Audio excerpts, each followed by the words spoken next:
على محمد اللهم صل عليه وسلم يا ربنا اغفر لنا وارحمنا إنك أنت الغفور الرحيم اللهم صل على محمد يا ربي صل عليه وسلم اللهم صل على محمد اللهم صل عليه وسلم يا ربنا اغفر لنا وارحمنا إنك أنت الغفور الرحيم اللهم صل على محمد يا ربي صل عليه وسلم اللهم صل على محمد اللهم صل عليه وسلم يا ربنا اغفر لنا وارحمنا إنك أنت الغفور الرحيم. الفاتحة.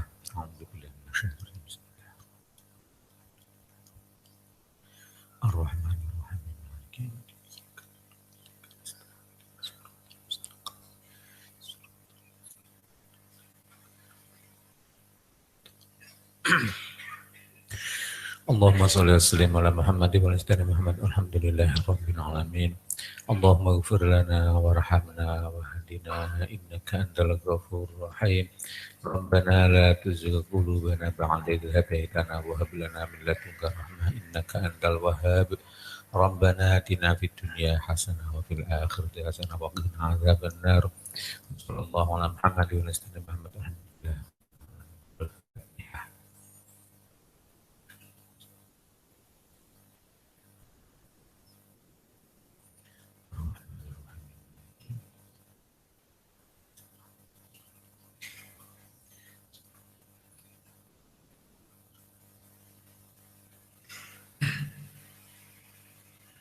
Assalamualaikum warahmatullahi wabarakatuh.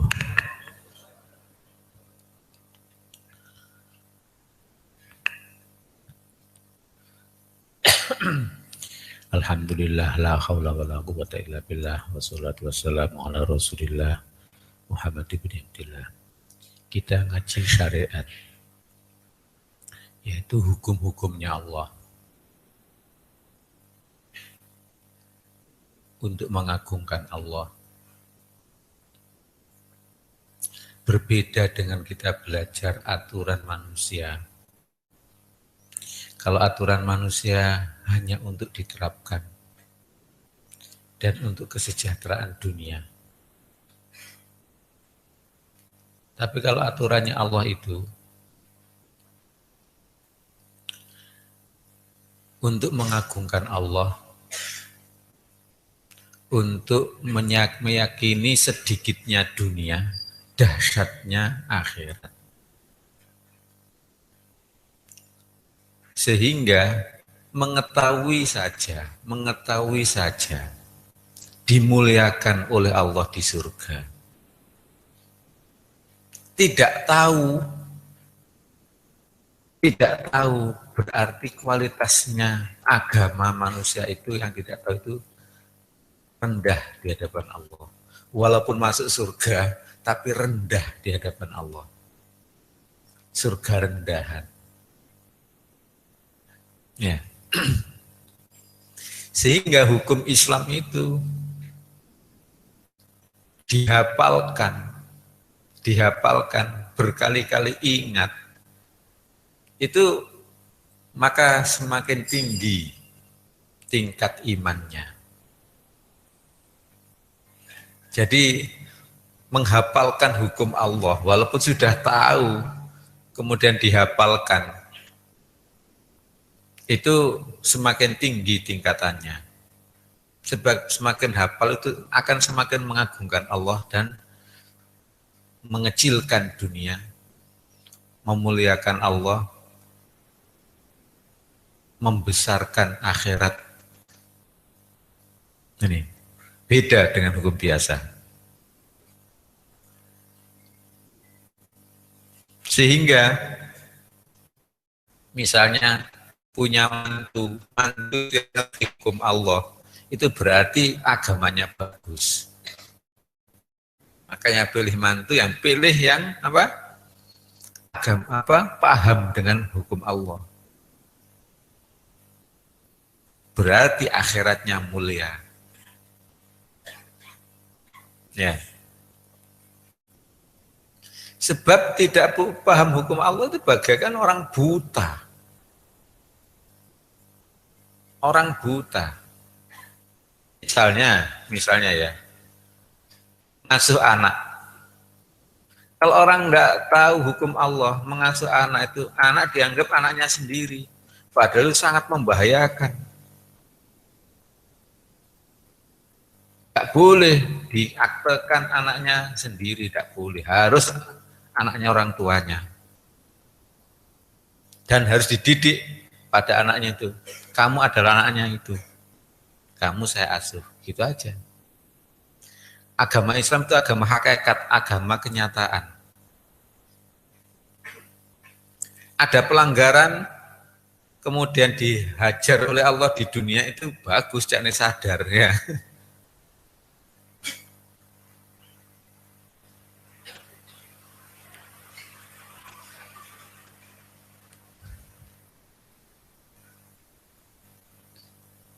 Kalau tidak pakai hukumnya Allah, kemudian menjadi sial, nah itu kebaikan agar sadar.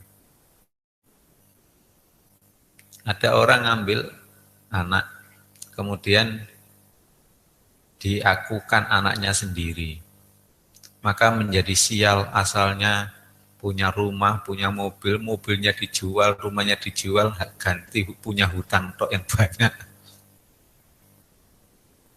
bangkrut.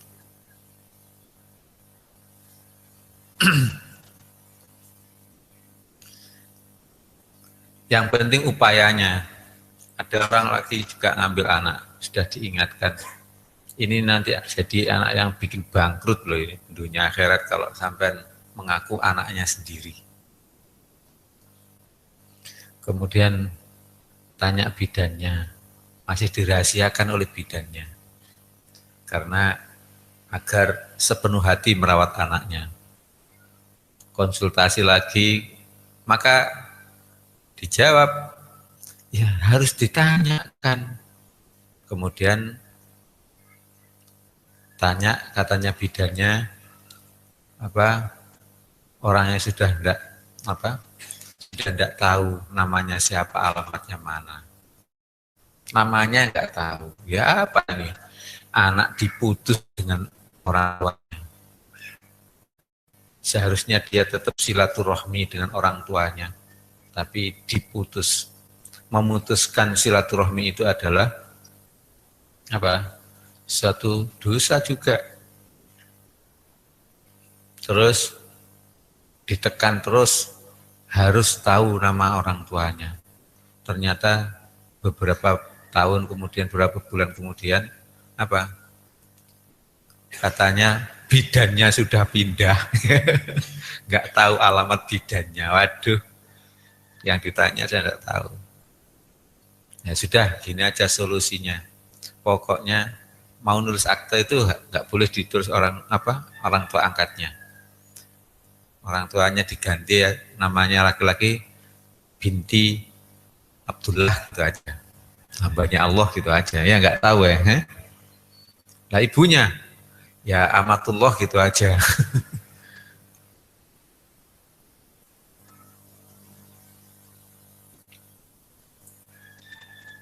Ini contoh mengerti hukum Islam dengan tidak. Hubungan dengan manusia itu pada umumnya tidak tahu hukumnya Allah, maka jangan menjadi seperti umumnya manusia. Jangan menjadi al-insan biasa. Sebab innal insana lafi khusrin, sungguh manusia biasa itu dalam kerugian. Makanya kita belajar dan kita mengajari anak-anak kita mengajari orang lain, agar orang Indonesia itu ngerti hukum Islam. Ngerti hukum Islam, ada hukum yang termasuk ketentuan, ada hukum yang termasuk kisos, ada hukum yang termasuk ta'zir, yaitu efek jera dan sebagainya, mendidik, menyakiti agar jera. Agar mengetahui bahwa hukuman cambuk itu termasuk ketentuan. Banyak orang yang tanya, apa tidak ada solusi selain cambuk? Loh. Jawab, ada solusi selain cambuk, yaitu cambuk ringan. Berarti tidak ada solusi, ya sudah ketentuan itu. Pezina, kalau yang sudah memenuhi syarat, yaitu ada saksinya 4 orang atau ngaku 4 kali, ya. Itu cambuk 100 kali. Ayat cambuk 100 kali itu sudah qat'iyud dilalah, sudah jelas penunjukannya, bukan ayat tasyabihat, tapi ayat muhkamat, sudah jelas penunjukannya. 100 kali ya 100 kali, cambuk ya cambuk. Nggak bisa minuman keras atau zina sekedar digundul, enak. Tambah ISIS tambahnya. Banyak kiai-kiai yang juga sebenarnya tidak paham dengan hukum Islam. Nyatanya solusi, jangan cambuk. Tidak ada yang sudah ketentuan. Sudah hudud, sudah had. Ayatnya muhkamat, bukan mutasyabihat. Penunjukannya qat'i dilalah dan qat'i wurud. Qat'i wurud yaitu Al-Quran sudah jelas apa itu dari Allah. Nah, cuma nanti kalau solusi ada itu. Nyatanya dalam Al-Quran apa? Nabi siapa? Nabi yang sakit itu? Nabi Ayub itu sakit, kemudian berjanji, kemudian istrinya agak nakal, ya, gak mau merawat. Kemudian Nabi Ayub berjanji, nanti aku kalau sembuh, kau hai istriku akan kucambuk kamu. Ternyata sembuh, kasihan juga. Semua kiai, semua nabi itu mesti merasa kasihan pada istrinya. Tidak mungkin tidak.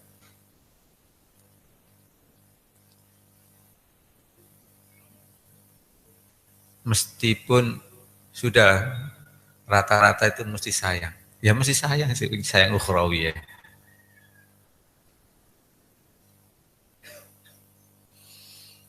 Nah itu ternyata sembuh apa? Kasihan, mau menyambut kasihan. Akhirnya tetap diingatkan oleh Allah, yaitu suruh nyambut saja walaupun dengan rumput. Ya, disambut dengan rumput. Nah itu ada, yaitu namanya solusi cambukan bagi pezina misalnya. Ya solusinya tidak dicambuk, berarti tidak dicambuk dengan keras, tapi dicambuk dengan ringan. Tapi tetap dicambuk. Itu sudah ketentuan. Makanya paham dulu yang penting. Paham hukum Islam itu aja. Ada hadis juga begitu, Nabi pernah mencambuk pezina laki-laki itu dengan 100 lidi dicambukkan sekali. Tapi analisanya para ulama itu karena dia sudah tobat, benar-benar tobat. Sudah tobat, sudah berjuang, berbuat kebaikan. Kemudian kalau dicambuk itu kematian, ya sakit-sakitan. Kalau dicambuk itu mati, maka hukum Islam tidak apa? Hukum Islam tidak kejam, ya, tapi hukum Islam itu pas, gitu.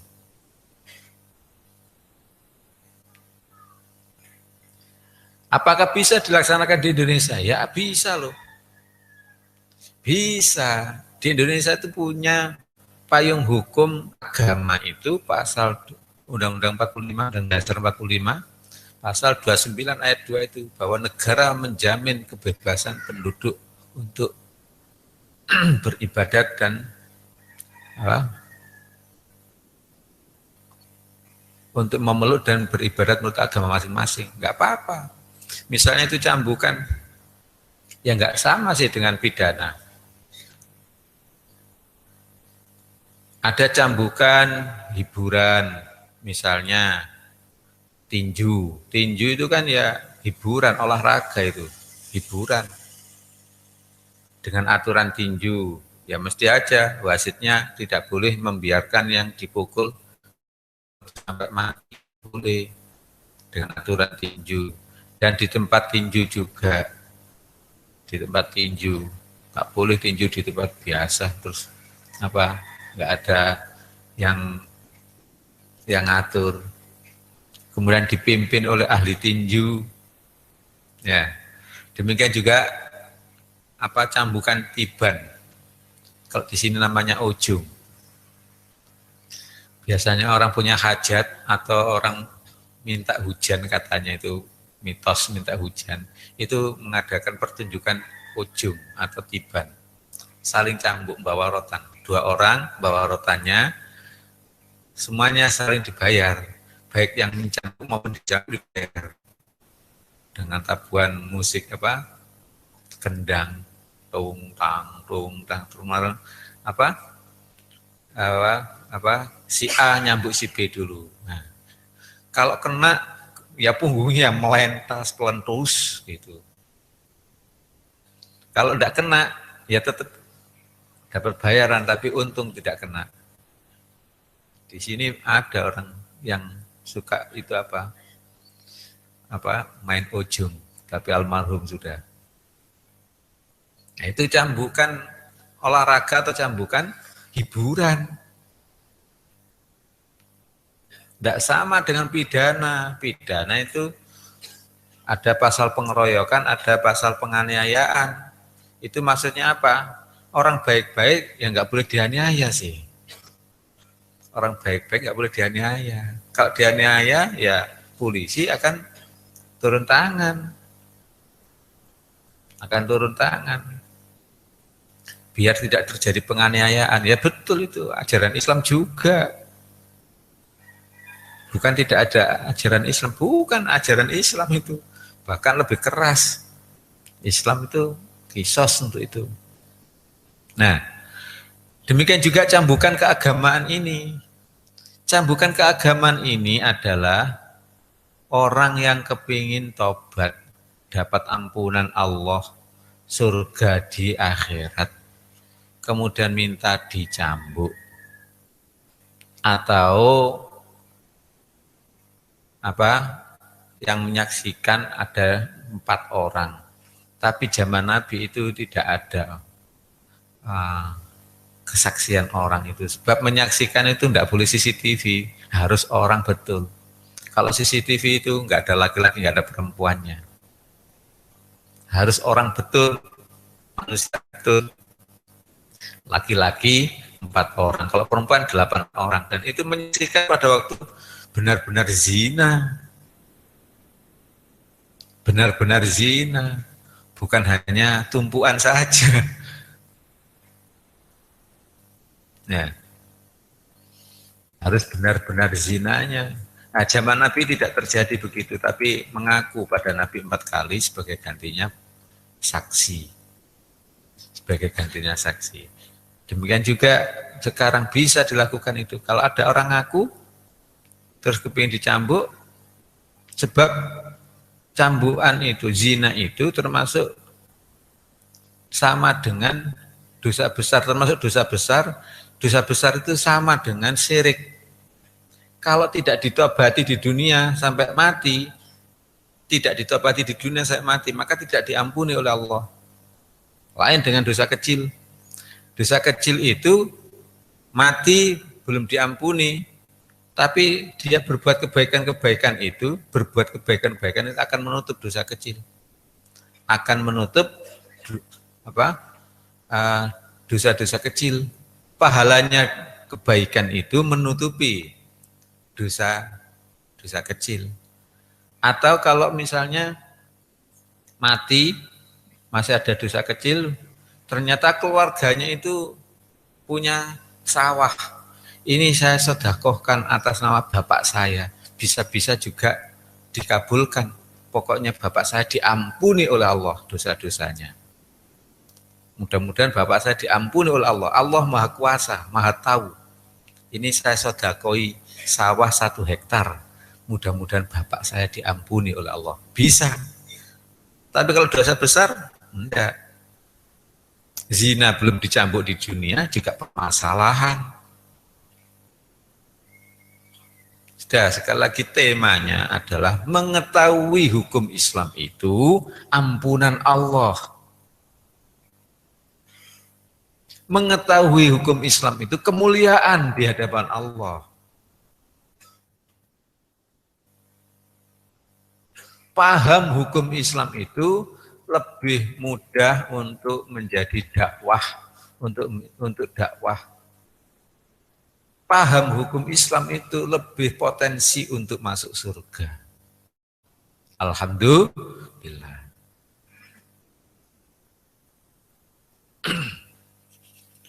Ini Quran ini 6 apa? Hah? Masih 6C. Masalah apa? Apa? Talak atau rujuk, ya.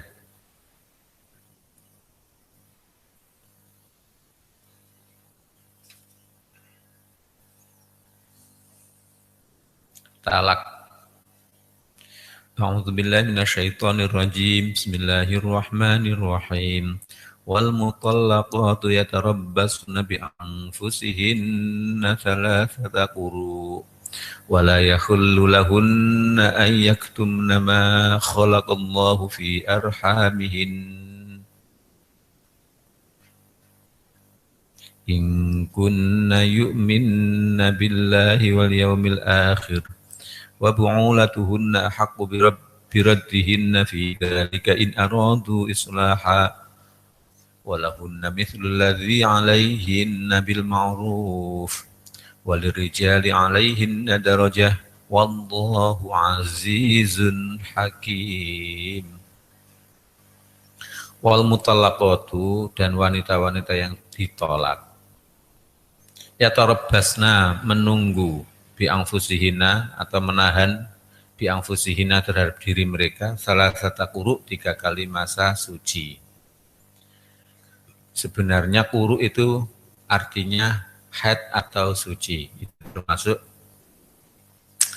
lafadz mustarak yang mengandung mengandung lebih dari 1 arti. Quru bisa berarti waktu datang bulan, atau bisa berarti suci.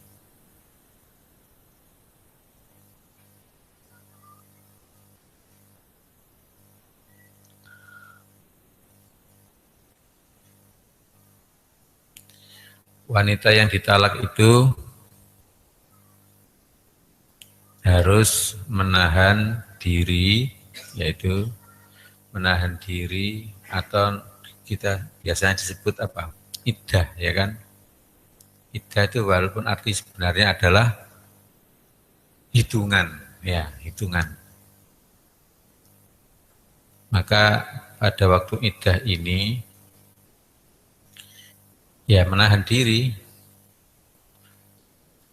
namanya nikah separuh. Kalau sudah ada nikah separuh, ada talak separuh. Nikah separuh itu nikah omongan saja, akad saja. Wahai si Anu, saya nikahkan kamu dengan putri saya dengan mahar sekian dibayar kontan. Saya terima nikahnya, dijawabnya begitu. Berarti itu sudah nikah suami istri tapi separuh.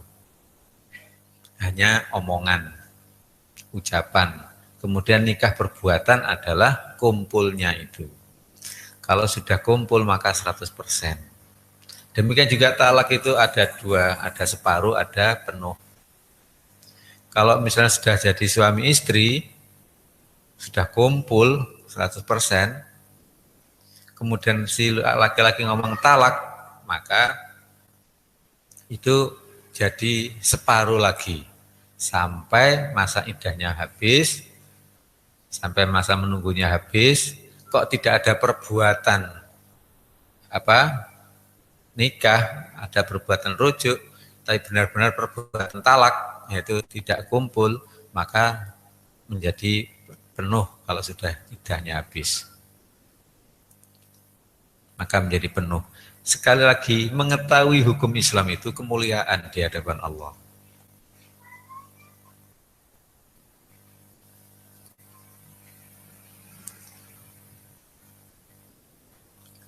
Banyak orang yang nggak ngerti setelah ditalak oleh suaminya kemudian pulang, ya ada yang malah keluar negeri kerja, loh belum kamu masih jadi istrinya separuh, ya belum. Aku sudah ditalak oleh suamiku, aku ya pulang ke rumah orang tuaku. Nah salah itu. Disitulah orang yang nggak ngerti itu. Kalau dia paham, maka dia merasa digoblok-goblokan oleh Allah, ya kan? Kadang-kadang orang tuanya juga nggak ngerti. Loh, anaknya itu loh jadi suaminya menantunya. Tapi anaknya pulang ke rumahnya kok dibiarkan. Katanya apa? Sudah ditalak. Masih jadi suami istri separuh, ya. Nah, disinilah banyak orang tua juga tidak tahu. Bagaimana minta dimuliakan oleh Allah. Dia tidak mau memuliakan Allah. Dia tidak tahu caranya memuliakan Allah. Ya kan? Dia tidak memuliakan oleh Allah, pada Allah. Kenapa tidak memuliakan Allah? Karena tidak tahu ilmunya. Ya sudah. Kenapa tidak tahu ilmunya? Karena tidak mau belajar. Makanya belajar begini kemuliaan dari Allah. Jangankan mengetahui, belajarnya saja kemuliaan.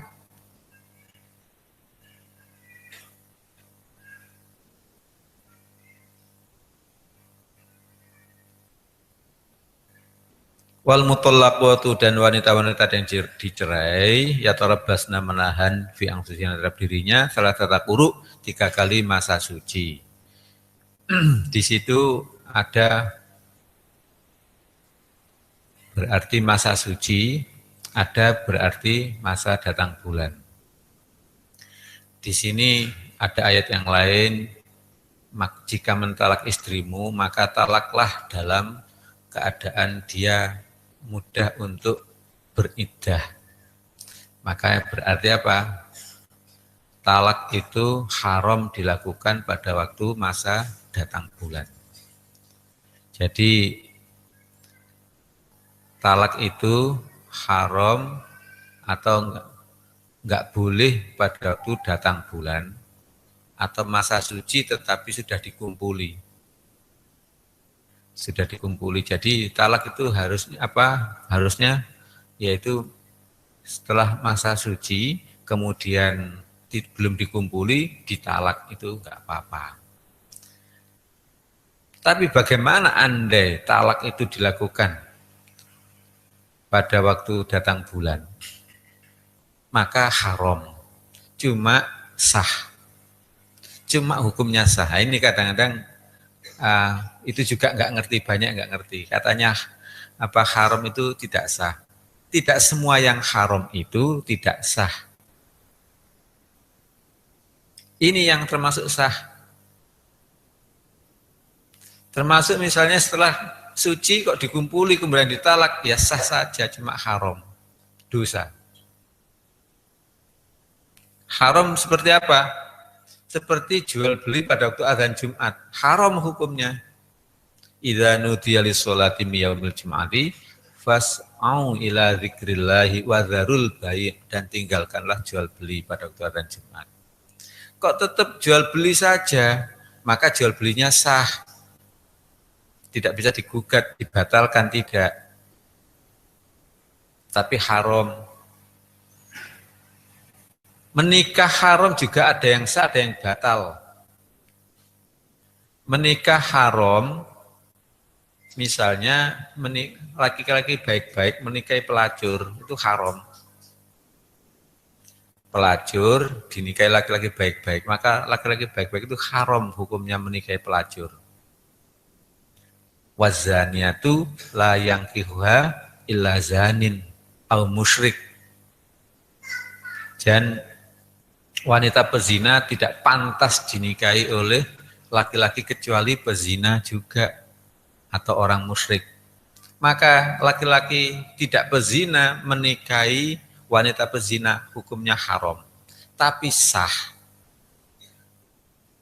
Sah misalnya punya anak kemudian kumpul, ya sah, boleh, anaknya sah juga, bukan anak zina. Haram tapi sah. Tapi laki-laki haram menikahi ibunya, itu haram dan tidak sah. Atau menikahi anaknya, atau menikahi menikahi saudara perempuannya, itu haram dan tidak sah. Kalau ada anak, maka anaknya zina. Tidak ada hubungan dengan bapaknya. Hubungan hukum. Ini mengerti haram, mengerti sah tidak, itu loh sekali lagi kemuliaan di hadapan Allah. Sudah gini aja, bayangkan misalnya sampean menuruti peraturannya Abah. Ya, menuruti peraturan Abah. Kan seneng tuh Abah, ya. Misalnya sampean tidak tahu peraturannya Abah yang dibuat oleh Abah, ya tentu saja sampean tidak bisa memuliakan. Ya.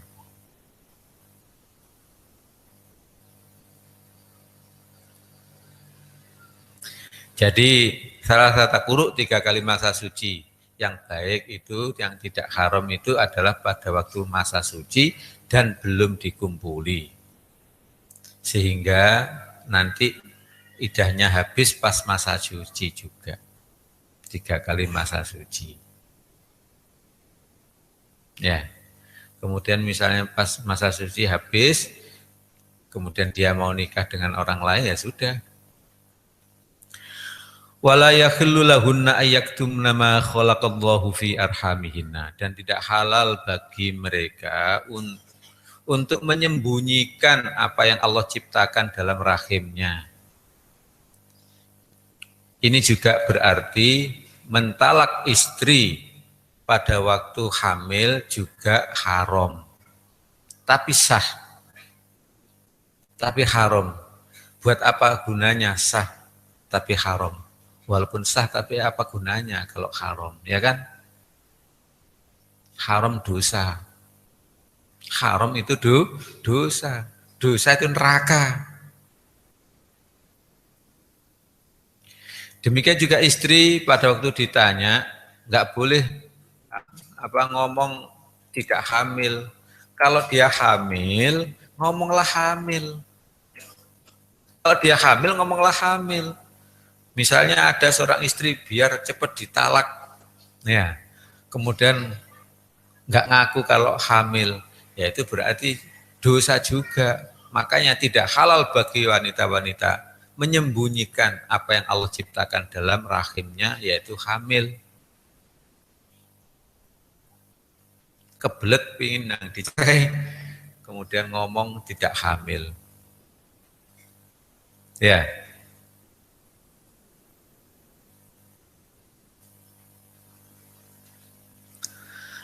In kunna yu'minna billahi wal yaumil akhir. Jika mereka iman pada Allah dan hari akhir.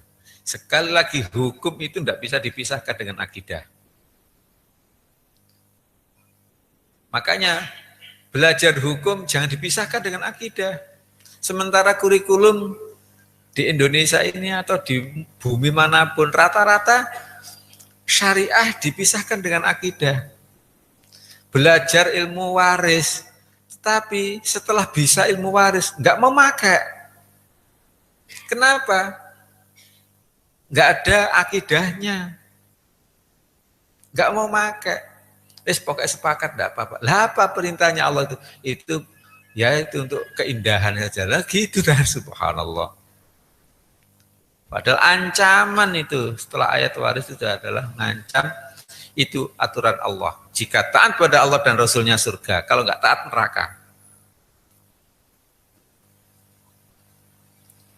Mengetahui bahwa syariah Islam itu tidak bisa dipisahkan dengan akidah, yaitu kebaikan juga.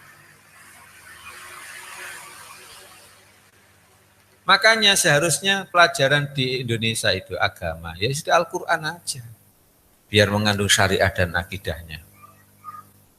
MI, tafsir amali sampai khatam 30 juz, sanawiyah khatam lagi 30 juz, aliyah khatam lagi 30 juz. Nah sekarang lulus aliyah saja tidak tahu hukum Islam, tidak pernah khatam memahami Al-Quran. Nah, kalau begitu pelajaran umum bagaimana? Pelajaran umum yang di UN kan saja sudah. Nah, kalau gitu menterinya aja biar ngerti itu. Tidak hanya menteri saja, sampean harus ngerti itu. Ojo sembarang kalir diserah nang gene menteri ini ae. Ya, diserah nang presiden.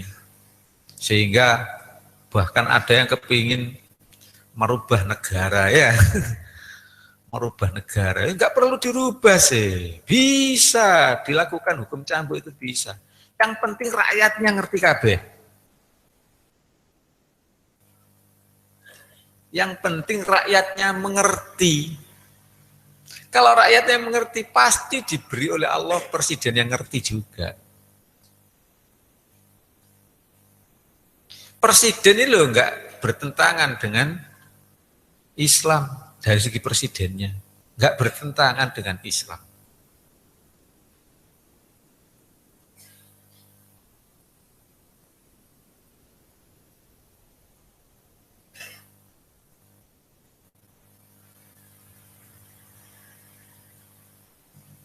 Berjuang syariah kok tidak melalui pendidikan.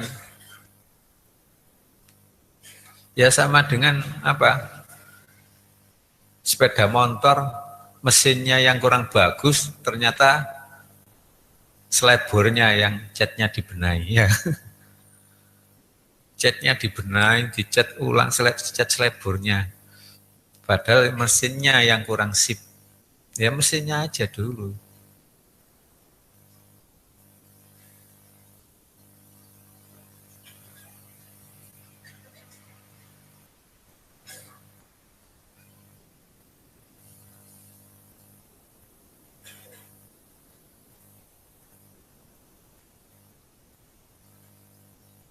Ini wala yaktumna in kunna yu'minna billahi wal yaumil akhir. Jika mereka benar-benar iman pada Allah dan hari akhir.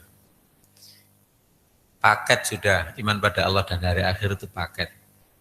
Banyak Al-Qur'an yang menyebut iman Allah dan hari akhir. Sebenarnya iman pada hari akhir otomatis iman pada Allah. Kalau mau bercerita tentang hari akhir, cerita tentang maha kuasanya Allah dulu. Allah itu maha hidup, maha dahulu tanpa batas awal, maha hidup selamanya tanpa batas akhir. Allah maha kuasa menghidupkan tanah menjadi Nabi Adam, tulang menjadi Ibu Hawa, itu aja. Alam akhir yaitu alamnya Allah yang hidup kekal tanpa batas akhir. Disitulah manusia akan dihidupkan sesuai amalnya di dunia. Tidak diganti oleh Allah peraturannya. Kalau beriman dan beramal baik, maka surga. Itu sudah sunnatullah. Peraturan itu tidak diganti. Jangan-jangan nanti diganti. Semuanya masuk surga, walaupun tidak beriman, tidak beramal soleh, karena Allah Maha Rahman. Ya, ada yang begitu, goblok itu ya. Biasanya anak Usuluddin yang senang ngomong begitu. Itu sunnatullah walan tajidalu sunnatillahi tabdila. Kamu tidak akan menjumpai dalam sunnatullah itu perubahan. Sudah, siapa yang iman dan beramal soleh, ya surga. Katanya dirubah ya, karena Allah Maha Sayang, maka semuanya sudah nggak ada yang nggak beriman. Ya, jumpai dalam sunnatullah itu apa? Perubahan.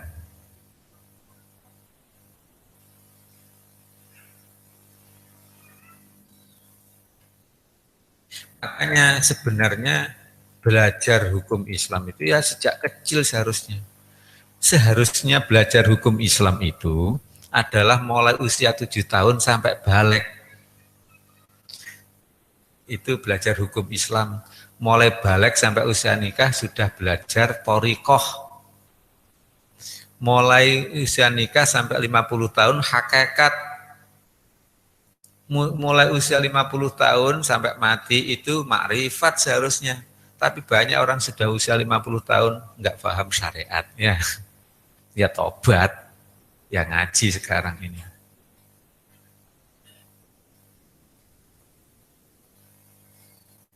Nah, nggak bisa ngajar ya, dipondokkan. Ya, pondok.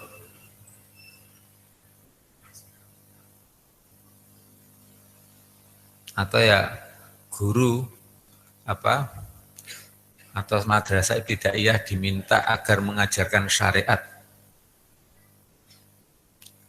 Qur'ani, fikih Qur'ani.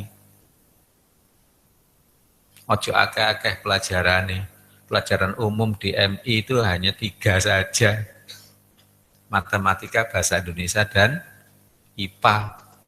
Atau tambah 1 lagi IPS, sudah 4 aja, jangan banyak-banyak. Ada olahraga, ada keterampilan. Gak diajari olahraga, gak apa-apa. Ya. Gak diajari olahraga, kalau anak sukanya olahraga, bisa olahraga.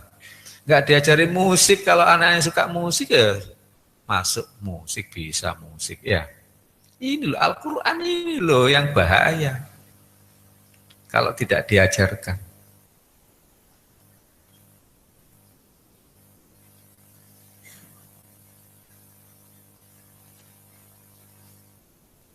Ada sekolah yang hanya mengajarkan itu, akreditasinya juga A, paling baik. Ya.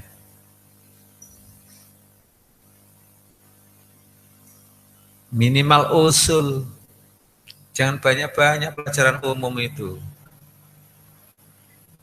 Jangan banyak-banyak. Paling banter IPS gitu aja sudah. Jadi 4. Sebenarnya nggak usah IPS juga tidak apa-apa. Ya. Dulu waktu MI saya dulu diajari itu juga. Oh, pinter-pinter. Siapa Menteri Pendidikan dan Kebudayaan? Katanya itu enggak guna. Sekarang saja enggak berguna ya. Sekarang saja enggak berguna, apalagi nanti di akhirat. Nah, inilah perjuangannya kita. Ini perjuangan kita. Kalau terpaksa masih ada, ya berarti tambahlah pelajaran Al-Quran. Ayo berjuang bersama Abah, dukung Abah, doakan Abah.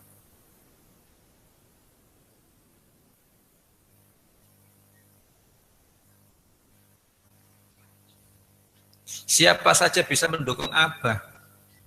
Wong nggak punya kekuasaan bisa mendukung. Ambek dungo. Ya. Justru orang tidak punya apa-apa itu malah apa? Dungone mandi. Ya. Malah dungone mandi.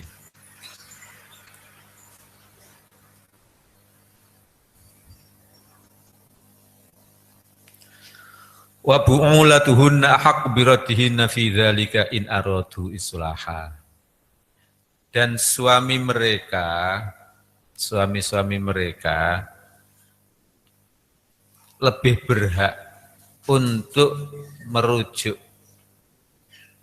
untuk kembali pada mereka dalam masa itu, yaitu masa iddah, jika mereka menghendaki islah. Jadi pada waktu masa iddah itu, yaitu 3 kali masa suci, itu suami lebih berhak untuk merujuk. Hak rujuk pada suami.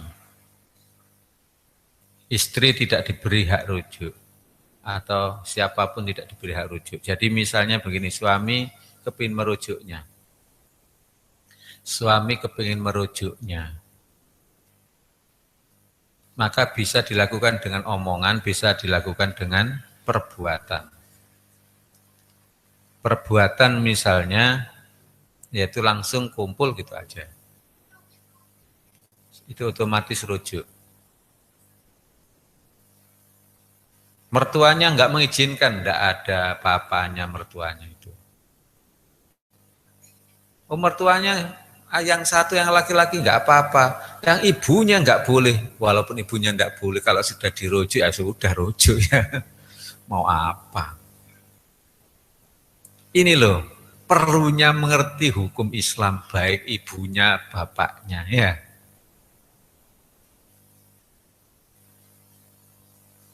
Nah, kamu sudah ditalak, wes sudah, jangan mau dirujuk. Gak tak rida, no, gak halal. Ya, gak sarelakan kamu dirujuk. Walaupun begitu, disot, dibot, tetap, ya, tetap hak suami untuk merujuk. Apakah tidak dosa itu bagi istrinya? Tidak ada dosa orang yang menjalani hukum Islam. Justru ibunya yang dosa. Kenapa? Karena tidak menghiraukan hukum Allah. Kenapa tidak menghiraukan hukum Allah? Karena tidak tahu hukum Allah. Maka itu bahasa kasarnya orang yang tidak tahu hukum Allah itu tidak bertuhan. Sebab tidak memakai aturan Tuhan. Yaitu namanya tidak bertuhan.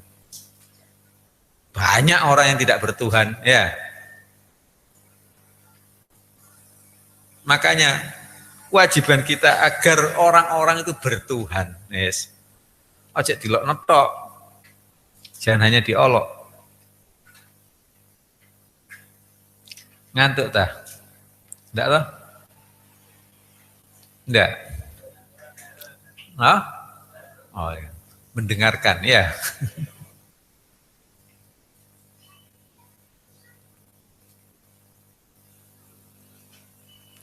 Ngaji seperti ini walaupun ngantuk lu masih masuk. Ya. Ngantuk apalagi gak ngantuk ya.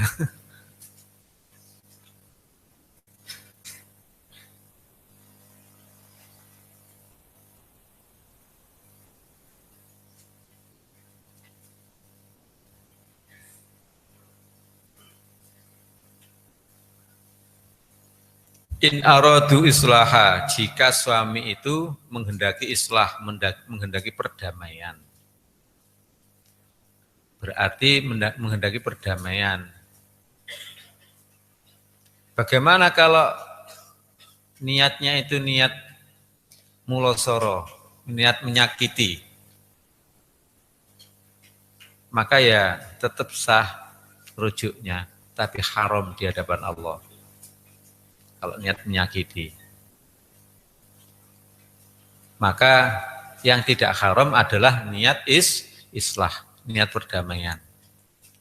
Yaitu suami mau mengalah, istri juga mau mengalah. Islah itu intinya adalah mengalah, melepaskan sebagian haknya. Melepaskan sebagian haknya. Itu islah.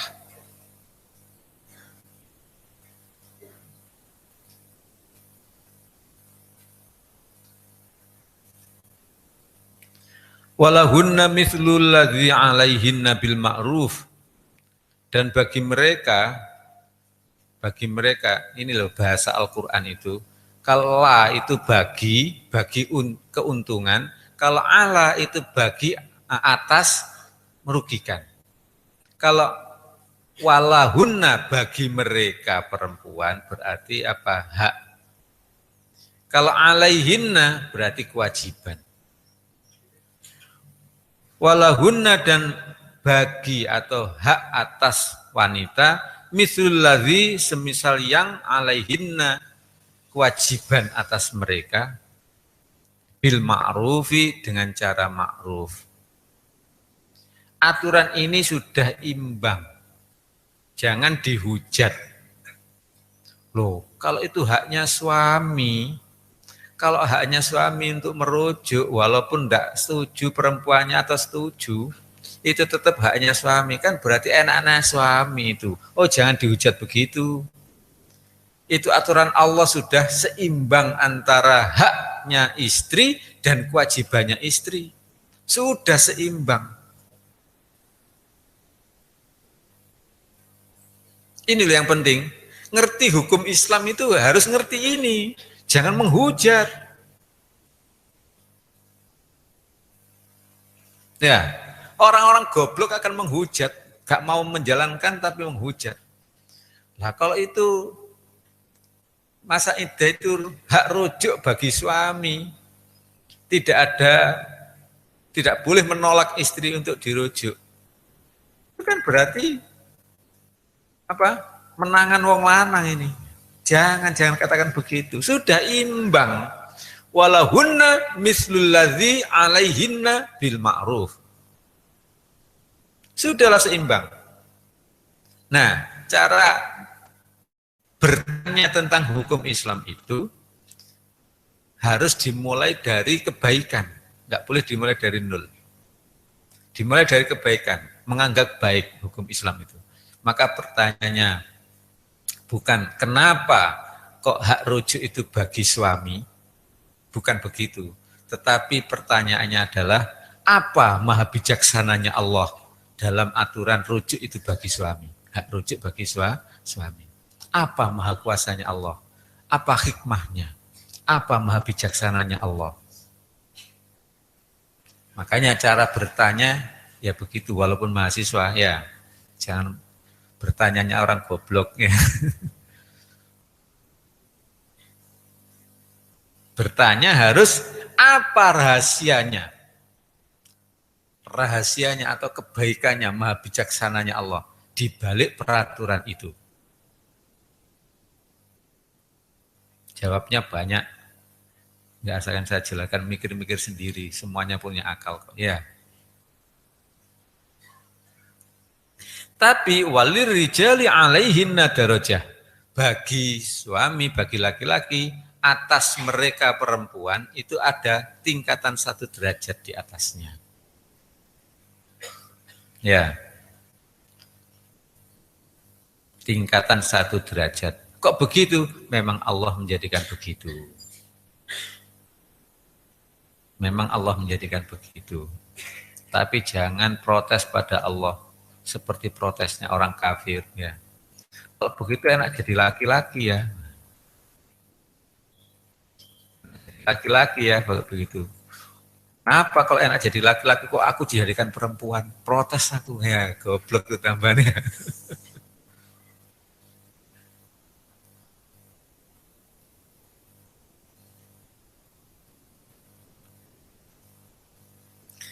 Kalau jadi laki-laki maka wajib memberi nafkah, wajib berjuang, wajib keluar, ya kan? Kalau jadi perempuan cukup di rumah saja. Ya. Menahan diri tidak mencaci maki suaminya itu berjuang. Menahan marah itu adalah jihadul akbar, perjuangan paling tinggi. Makanya orang perempuan itu menahan marah itu sudah berjuang itu. Caranya agar kuat bagaimana? Minta pada Allah, ya Allah berilah kekuatan untuk menahan marah. Karena hanya Engkau yang memberi kekuatan, ya Allah. Kalau di kepolisian itu ada namanya polwan. Polwan itu mesti melebihi 2 pangkat di atasnya. Misalnya sama-sama mulai jadi polisi baru laki-laki dan perempuan. Kemudian laki-laki dapat pangkat, lulus dapat pangkat, perempuan yang dapat pangkat, maka langsung dinaikkan perempuan itu naiknya ke 2 pangkat di atas laki-laki. Bonus ya. Demikian juga Islam. Islam perempuan tidak berjuang di rumah saja. Hanya menjaga diri. Kalau ada serangan maka cukup bentengi diri aja. Laki-laki harus menghadapi musuh itu. Harus menghadapi musuh. Lah itu loh nilainya sama. Itu persamaan gender atau kesetaraan gender dalam Islam. Nilainya sama. Setara gender dalam Islam, tapi setara dalam nilai. Dalam nilainya. Jangan seperti orang kafir. Ya. Seperti orang kafir itu. Kita harus gender. Tapi gak ngerti apa sih kesetaraan gender itu. Wong lanang becak, ya kan? Wong lanang becak. Orang laki-laki becak. Cari orang perempuan di rumah, ya di rumah, menahan diri di rumah. Itu loh sama nilainya. Padahal becak kepanasan ya kan, kehujanan ya. Orang perempuan menahan marah itu loh sudah sama berjuangnya.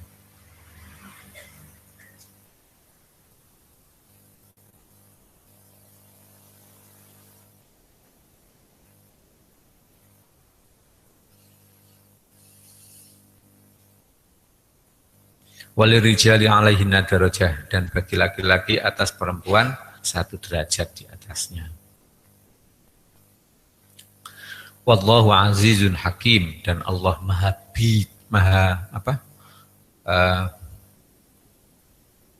maha perkasa untuk mengazab, tapi lagi maha bijaksana siapa yang diazab. Sudahlah hukum Allah itu dibuat oleh yang maha bijaksana, hakimun maha bijaksana.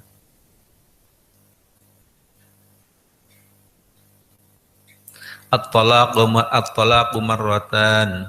Talak itu 2 kali. Fa imsakum bima'rufin aw tasrihum bi ihsan, maka ditahan yaitu tidak jadi ditalak, tidak jadi dilepas, ditahan dengan cara yang ma'ruf, pangerten, mengerti, memahami, memaklumi. Bojoku muring-muringan aja, ya ancene perlu dimaklumi, ancene awake pegel kabeh, gitu loh, ma'ruf itu. Semakin laki-laki memahami istrinya, itu semakin laki-laki bagus. Ya. Semakin laki-laki bagus.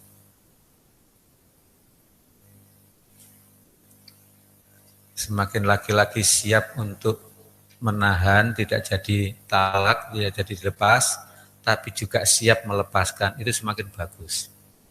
Au tasrihum bi ihsan, atau melepaskan, mengistirahatkan, membebaskan dengan cara ihsan. Ihsan itu yaitu anta'budallaha ka'annaka tarah. Fa illam takun tarah fa innahu yaraka. Jadi kalau menggauli istri maka dengan cara ma'ruf. Ma'ruf itu berpikir ganda. Memang aku nggak enak disakiti, tapi andai aku jadi dia bagaimana? Nah, gitu loh. Yang penting itu ma'ruf itu. Andai akan aku jadi dia itu bagaimana sih? Dia itu suka saya cerai atau suka saya tahan? Kalau dia itu lebih suka saya cerai karena tidak kuat dengan kekuranganku, ya, kekuranganku, dia suka lebih suka dilepas, ya saya lepas saja. Itulah yang baik laki-laki itu. Misalnya aku lumpuh dan istriku itu tidak kuat dengan keadaan aku lumpuh. Istriku kepingin nikah dengan orang lain. Kemudian laki-laki itu melepaskan dengan cara ihsan. Itu namanya ihsan, ya kan? Maka yang baik.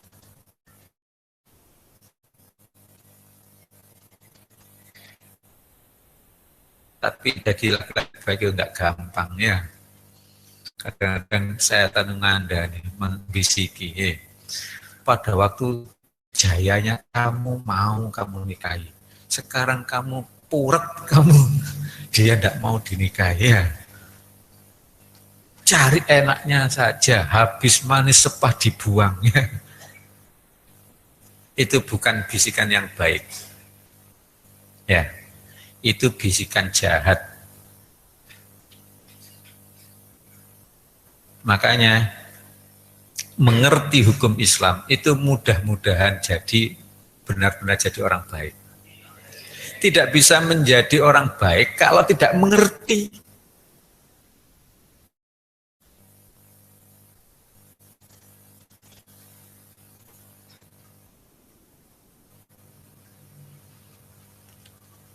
Fa imsakum bima'ruf au tasrihum bi ihsan, yaitu ditahan dengan cara ma'ruf, memaklumi, ya kan? Atau dilepas dengan cara ihsan. Ihsan yaitu ingat Allah. Atau dengan cara baik gitu aja. Laki-laki yang baik itu begitu. Kalau tidak tahu ilmunya, pasti ngomong begini, aku cinta kamu, walaupun tetap kamu harus jadi istriku. Tak bunuh kamu kalau tidak mau jadi istriku. Ya itu. Itu bukan laki-laki yang baik itu.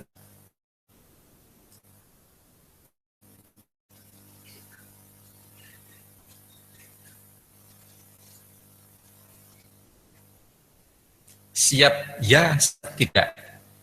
Siap berangkat, siap tidak. Siap menahan, siap melepas. Yang penting kebaikan.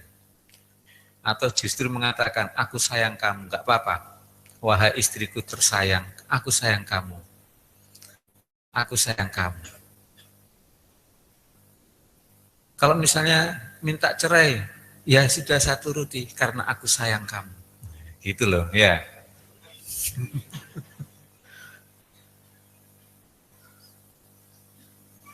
Tapi luar dalam, ya.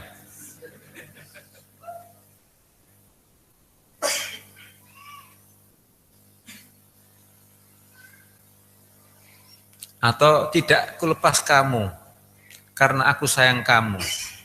Menurut akalku, kalau kamu saya lepas, kamu dinikahi oleh sana itu, kamu tidak akan masuk surga, misalnya. Ya sudah, doakan saja masuk surga. Ya sudah, itu ya. Nggak usah diperberat-berat. Nikah biasa gitu aja. Cerai juga biasa. Ini kenapa? Karena seringnya apa ngaji-ngaji itu cerai itu katanya itu dosa dan sebagainya dan sebagainya. Maka di sini boleh kok. Yang penting apa? Untuk kebaikan. Jika cerai harus dengan cara ihsan, jika tidak dicerai harus dengan cara makruf, pangerten. Nek diuring-uring bojo ya menengahi soalnya katanya datang bulan itu kudu muring-muring. Orang perempuan tuh kalau mau datang bulan tuh marah-marah saja. Atau kadang-kadang orang istri itu kalau dimarahi orang ya, dia nggak berani membalas orang itu, beraninya membalas marahi suami saja, ya nggak apa-apa.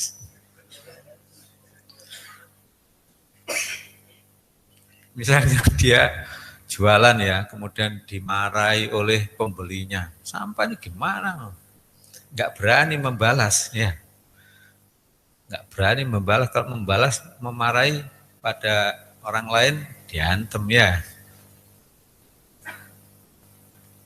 Beraninya hanya membalas pada suaminya ya. Rata-rata perempuan begitu. Suami yang seharusnya dimuliakan, disanjung-sanjung, tambah dipakai apa? Balasan tok ya. Nah? Ya sudah dengan cara makruf. Wala yakhillu lahunna an ta'khudhu mimma ataitumuhunna syai'an. Dan tidak halal bagi kalian laki-laki untuk mengambil dari sebagian apa yang telah kamu berikan pada mereka perempuan sesuatu pun. Enggak boleh diundat-undat. Pokoknya pada dasarnya atau hukum dasar, hukum asal, dalam hal urusan harta, laki-laki harus luman. Yang sudah terlanjur diberikan tidak boleh diungkit-ungkit.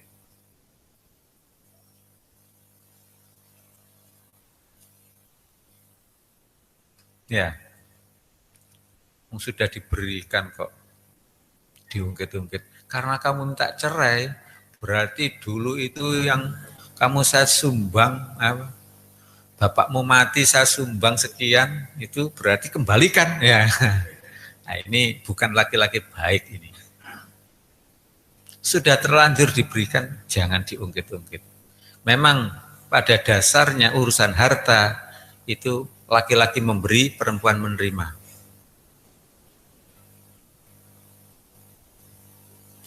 Ini kamu dulu kuliah habis banyak, kemudian kamu pergi haji habis banyak, berarti kembalikan uang itu. Nah, enggak boleh itu. Bukan laki-laki baik. Kalau laki-laki berani begitu, berarti laki-laki enggak tahu hukum Islam. Makanya ngajilah, penting ngaji itu. Mengerti tok walaupun enggak dilaksanakan itu loh. Misalnya ngerti hukum waris, tapi pelaksanaannya enggak pernah melakukan hukum waris sama sekali. Sebab apa? Sebab bapaknya sudah mati, ibunya sudah mati. Nah, kemudian dia mati, ya berarti dia kan nggak bisa mewaris ya kan. Nah, tapi sudah dapat pahala, ngerti itu, ahli ilmu. Makanya urusan harta nggak boleh pelit-pelit. Sebab apa? Sebab harta itu milik Allah. Yang sudah diberikan pada istri itu adalah rezekinya istri, bukan miliknya suami.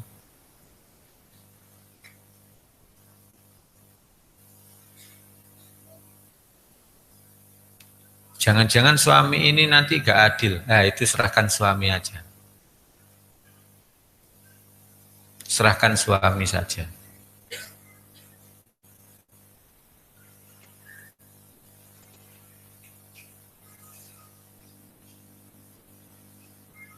Kalau tidak kuat menyerahkan suami, ya sudah nggak apa-apa. Berarti nggak kuat menjalankan hukum Allah, minta cerai tidak apa-apa. Tapi namanya orang perempuan tidak minta cerai namanya, menebus dirinya ke pengadilan, menebus dirinya. Dulu saya maharnya 100.000, saya kembalikan ini maharnya 100.000. Ya. Yang dikembalikan maharnya 100.000. Menebus dirinya. Maka si istri yang menebus dirinya 100.000 tadi enggak dosa, si suami yang menerima 100.000 juga enggak dosa, si Pak Hakim yang memutuskan menjadikan putus pernikahannya juga tidak dosa. Sudahlah, tidak dosa semuanya. Jadi cerai atau minta cerai dari istri itu semuanya tidak dosa selama dilakukan dalam koridor, dalam aturan Islam.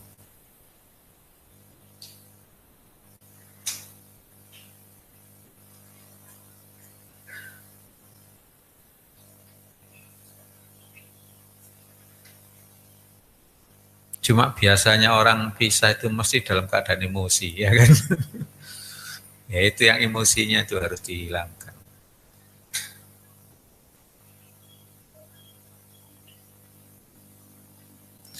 Illa ayyakhofa alla yuqima hududallah.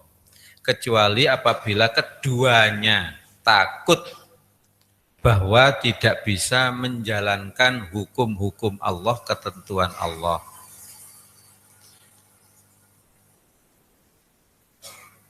Fa in khiftum alla yuqima hududallahi, jika kalian orang muslim, orang mukmin takut tidak bisa, takut bahwa keduanya tidak bisa menjalankan hukum-hukum Allah. Ya. Misalnya si istri merasa tidak diperlakukan dengan adil dan tidak kuat. Misalnya sehingga tidak bisa menjalankan hukum Allah namanya.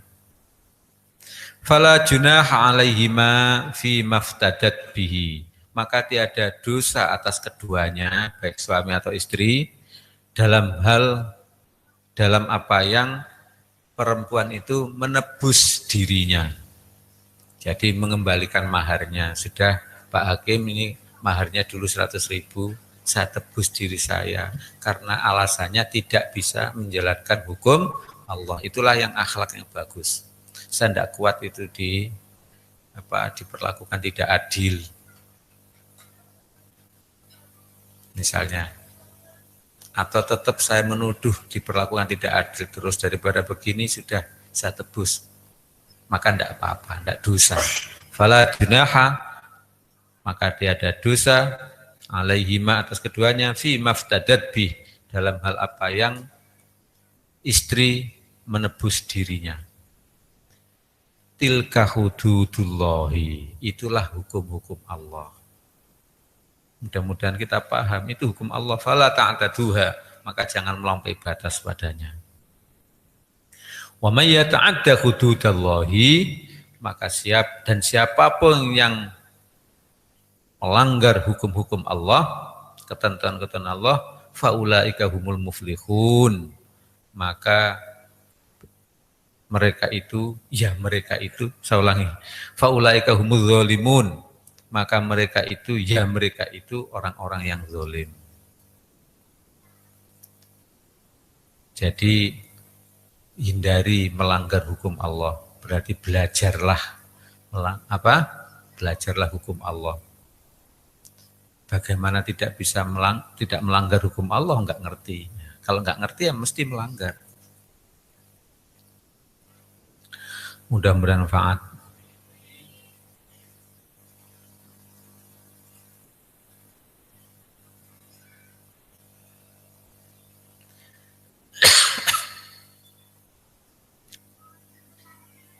Bahaya loh jadi orang zalim. Bahaya jadi orang zalim. Ini kadang-kadang orang itu enggak ngerti bahayanya orang zalim itu, sehingga tidak mau belajar hukum-hukum Allah. Maka kita harus takut, kita berusaha takut menjadi orang zalim. Sebab orang yang zalim itu tempatnya neraka. Alhamdulillah. Al-Fatihah.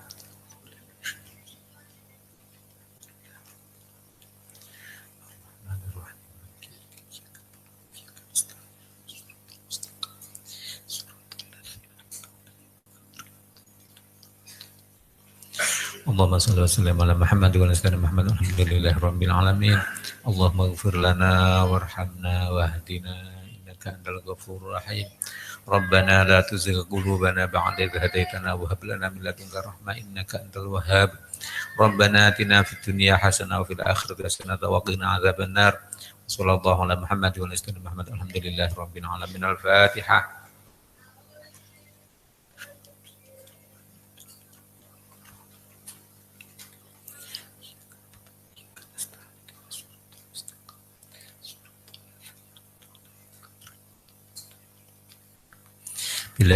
Assalamualaikum warahmatullahi wabarakatuh.